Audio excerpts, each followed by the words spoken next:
Hello दोस्तों, आज के वीडियो के टाइटल से पता चल ही गया होगा कि आज हम किस बारे में बात करने वाले हैं। फिजिक्स का खौफ। फिजिक्स, क्योंकि ये बहुत सारे बच्चों का बेसिकली जो नीट की तैयारी करते हैं उनमें देखा गया है कि मेजॉरिटी ऑफ बच्चों की यही प्रॉब्लम होती है कि फिजिक्स उनसे सॉल्व नहीं होती। फिजिक्स उनका एक बहुत बड़ा डर होता है। सो जितने लोग मुझे पहले से जानते हैं कोरा से या यूट्यूब से या कैसे भी, वो तो अच्छा ही है, बट जो लोग नए हैं मेरे प्लेटफॉर्म पे उनके लिए एक छोटा सा इंट्रोडक्शन। मेरा नाम प्रतिज्ञा गुप्ता है, मैं 3rd ईयर मेडिकल स्टूडेंट हूँ।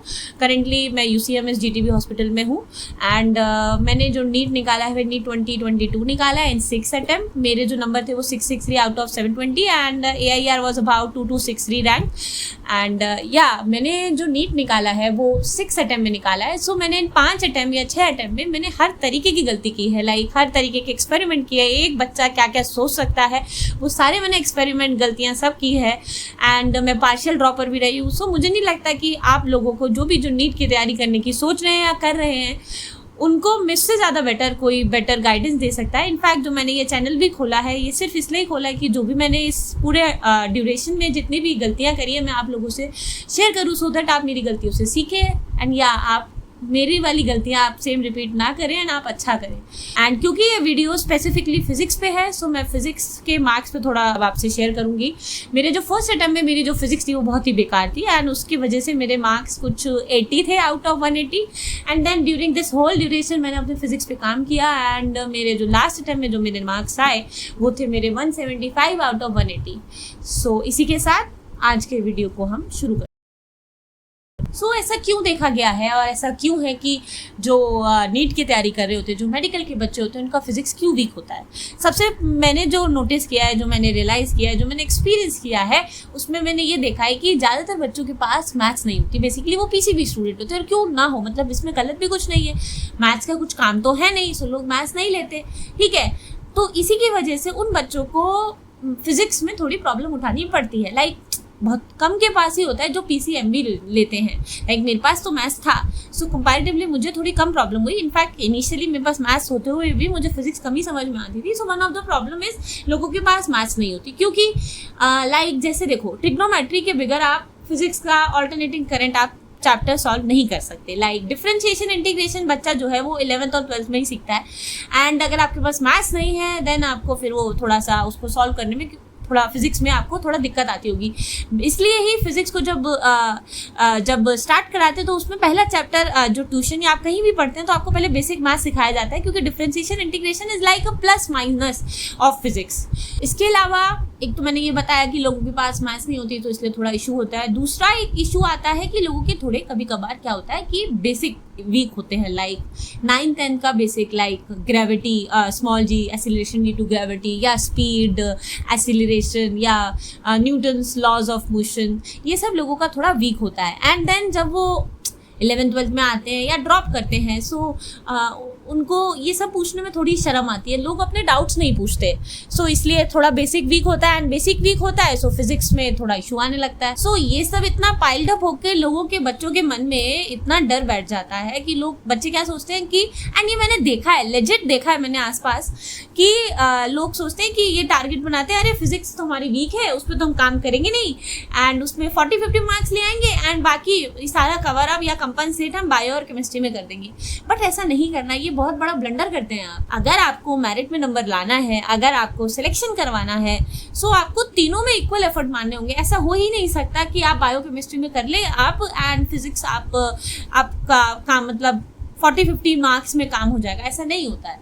एंड इनफैक्ट अगर बायो आपका मेजर मार्क्स बनाता है तो फिजिक्स इज आपका रैंक बनाता है। सो बेसिकली मैं ये कहना चाहती हूँ कि फिजिक्स से दूर नहीं भागना है। फिजिक्स कोई भूत नहीं है, फिजिक्स का कोई खौफ नहीं है, आप उसको देखो, बहुत प्यारा सब्जेक्ट है। सो बहुत हो गया ये प्रॉब्लम डिस्कस, अब मेन मुद्दे पे आते हैं कि आखिरकार फिजिक्स को कैसे पढ़ना चाहिए एंड कैसे उसका डर को भगाना चाहिए। सो चलिए शुरू करते हैं। सो सबसे पहले हम ये बात करते हैं कि पहले जो कि अभी जैसे कि मैंने बोला कि मैथ्स वीक होती है या बेसिक हिले होते हैं। सो मैंने ये देखा है कि जो बेसिक हिले होते हैं तो कोई बात नहीं, वीक होना ये कोई क्राइम नहीं है।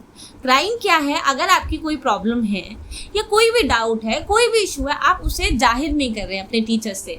देखो यार, कोई भी प्रॉब्लम को पूछने में शर्माना नहीं है। सबसे पहली बात, वोकल हो अपने प्रॉब्लम को लेके, वोकल हो अपने इशू को लेके।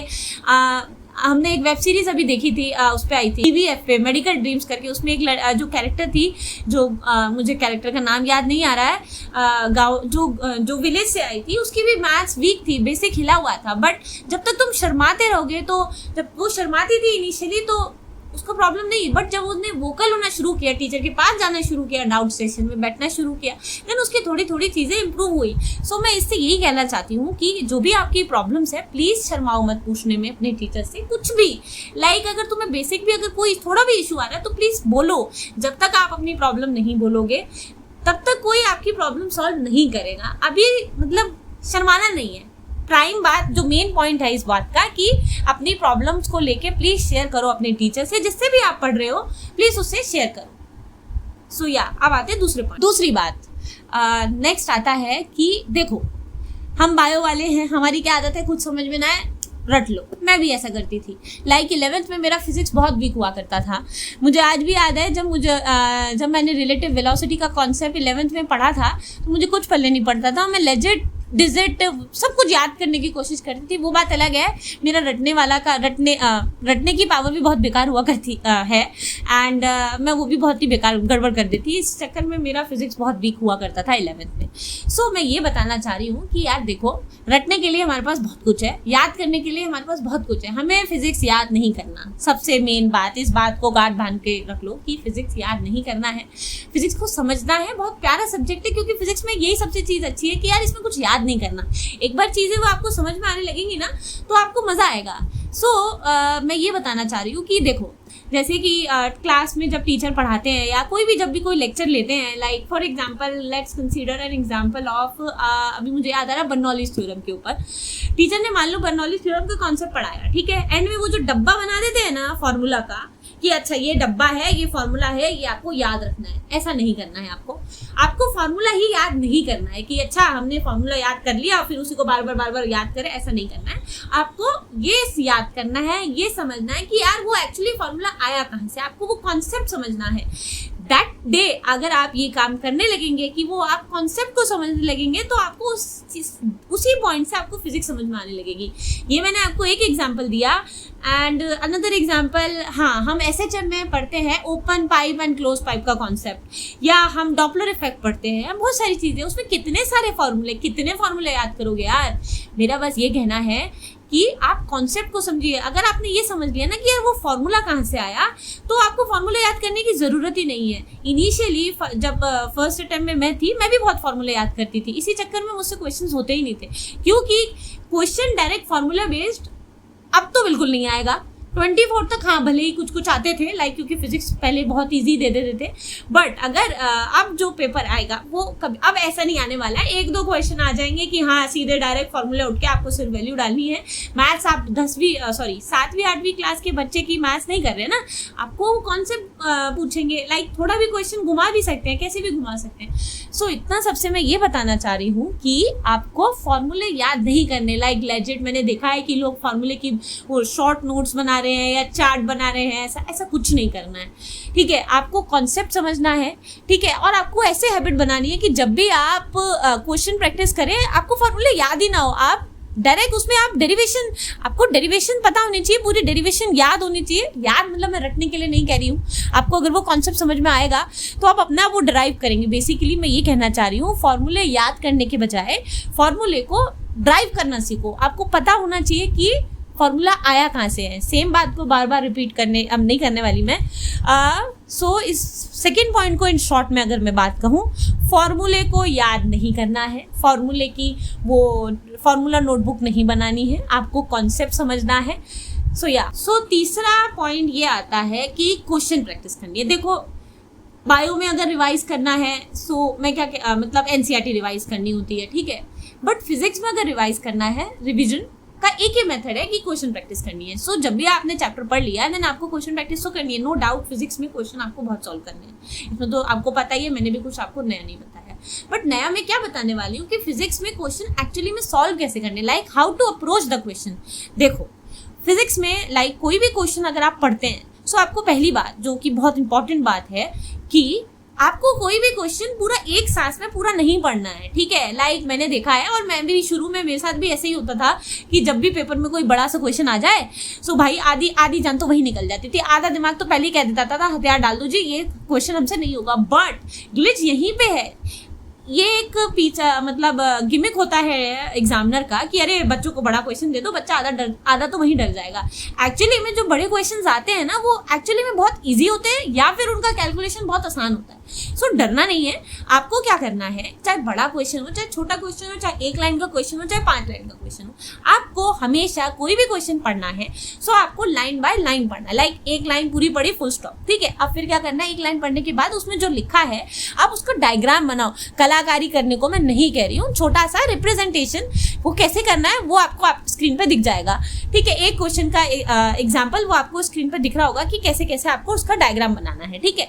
तो फिर आपने दूसरी लाइन पढ़ी, फिर उसको उस डायग्राम में रिप्रेजेंटेशन करो। बेसिकली मैं ये कहना चाह रही हूँ, डायग्राम एक ऐसा होना चाहिए कि क्वेश्चन पढ़ने के बाद आपको दोबारा क्वेश्चन ना पढ़ना पड़े और आपको कुछ भी क्वेश्चन में ना देखना पड़े, आपको वो डायग्राम से समझ में आ जाए, ठीक है। सो इससे क्या होगा, आपकी कोई भी सिली मिस्टेक नहीं होगी, पहली बात। और दूसरी बात ये, फिजिक्स में ना कुछ क्वेश्चंस के आंसर उस क्वेश्चन में छिपे होते हैं। जब आप डायग्राम बनाते हैं तो आधे आंसर तो उस डायग्राम को देख के निकल जाते हैं। लाइक कॉमन सेंस, लाइक किसी में आपको रिजल्टेंट निकालना है तो वो डायग्राम से ही आपको पता चल जाएगा। सो डायग्राम बनाना फिजिक्स में बहुत ज़रूरी है।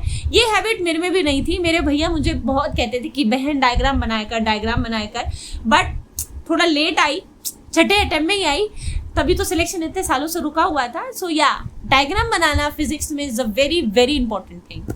सो मेजरली यही 3 पॉइंट है, बाकी तो कुछ नया नहीं है। मैंने बताया था कि मैं हर चीज़ को 3 पॉइंट्स में बताऊंगी, लाइक जो 12th वाले हैं, जो फर्स्ट अटेम्प्ट वाले हैं, या जो ड्रॉपर वाले हैं। देखो पहले, अब इसमें ये चीज़ बहुत अच्छी हुई है, CBSE वालों ने ये बहुत अच्छा किया है कि अब जो बोर्ड्स के पेपर होते हैं उसमें MCQ भी आता है, ठीक है। पहले टाइम में जब मैंने बोर्ड दिया था तब MCQ नहीं आता था, एंड उसमें मेजरली पैटर्न ये रहता था कि डेरिवेशन का रहता था, ठीक है। बट अब ऐसा नहीं है, MCQ आते हैं। सो इतना कुछ खास फर्क नहीं है तीनों 12th मतलब जो 12th दे रहे हैं एंड उनको फिजिक्स की तैयारी करने।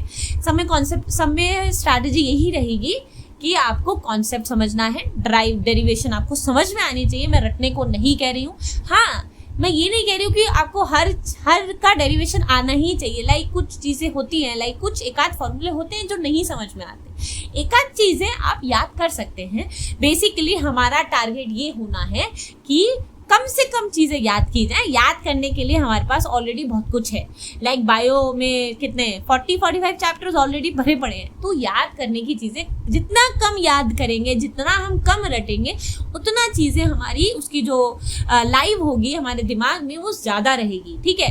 तो ये वाला पॉइंट हो गया। बाकी ड्रॉपर्स या फर्स्ट अटेम्प्टर या हो या फिर सेकेंड अटेम्प्टर, सबका स्ट्रैटेजी सेम ही है, इसमें ऐसा कुछ अलग नहीं है, ठीक है। इसके अलावा 25 में थोड़ा फिजिक्स थोड़ा सा टफ आ गया। सो इसके बाद ये अफवाह उड़ी कि अरे SC वर्मा करनी पड़ेगी। इनफैक्ट पिछली वाली वीडियो में मेरे पास एक कमेंट भी आया था कि क्या मुझे फिजिक्स में SC वर्मा करनी चाहिए। नहीं करनी है। आप इंजीनियरिंग का पेपर नहीं दे रहे हैं एक्चुअली में। आप ये समझिए और सोचिए, आपको SC वर्मा करके just a waste of time, ठीक है। अगर हाँ आपका बायोलॉजी, केमिस्ट्री, फिजिक्स सब कुछ बढ़िया हो गया, आपके पास बहुत वेला टाइम है तो प्लीज़ कीजिए। बट मैं फिर से कहूँगी ये बहुत ही टाइम वेस्ट प्रोसेस है।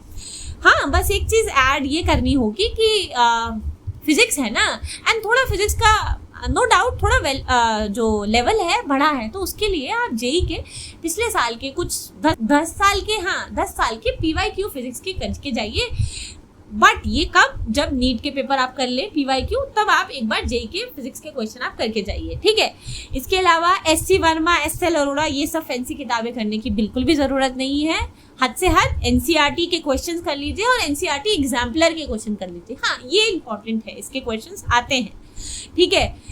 तो अब चलते हैं इस वीडियो के मोरल के, मतलब क्या बताया मैंने इस वीडियो में। पहला यही कि अगर आपके बेसिक वीक है या मैथ्स वीक है तो प्लीज़ पहले उसे सॉल्व कीजिए और पूछने में शर्माना नहीं है। दूसरा, आपको फॉर्मूले याद नहीं करने हैं, रटने नहीं है, आपको फॉर्मूले का डेरिवेशन आना चाहिए। लाइक मैं आपको बता दूं कि मुझे फॉर्मूले याद नहीं थे, मुझे डेरिवेशंस आती थी। लाइक मैं जो फॉर्मूले थे मैं एट द स्पॉट ड्राइव कर सकती थी कि अगर कोई कॉन्सेप्ट है, ठीक है। तीसरा एंड मोस्ट इम्पॉर्टेंट कि आपको कोई भी क्वेश्चन पढ़ना है तो पूरा एक सांस में नहीं पढ़ना है, आपको एक एक लाइन पढ़ के डायग्राम बनानी है, और वो कैसे करना है वो आपकी स्क्रीन पे आ जाएगी, एक क्वेश्चन का एग्जाम्पल विद डायग्रामेटिक रिप्रेजेंटेशन।